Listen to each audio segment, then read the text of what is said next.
36. I asked the student, tell me what's 5 times what? 7. Okay. Here, you know 3 times 3, most of the kids, they know 3 times 3, 4 times 4, 5 times. 3 times 3 is what? 9. I asked the kid, what's 2 times 4? Oh, the thing. So they 2 times 4, he said, okay, 8. Now I'm going to go with another number line, which is a bigger one. Now we start in what?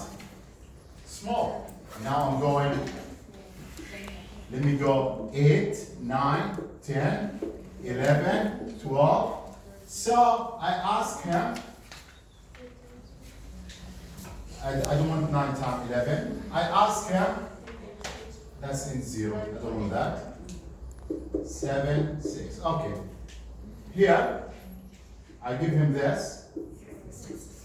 I ask him, what's 7 times 9? This is my question to him. So now I'm waiting for feedback from the student.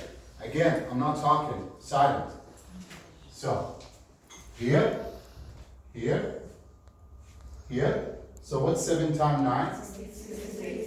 So I'm getting that feedback from him. So, what did he do?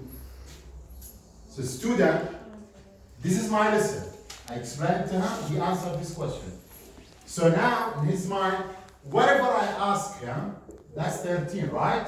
If I said, this is 144, do you think 11 times 12, can he tell me what's 11 times 12? 43. Why? One step back. He made it, yeah. One step from here and one step from here. So he make it like a rule. Like a number minus 1 time a number plus 1.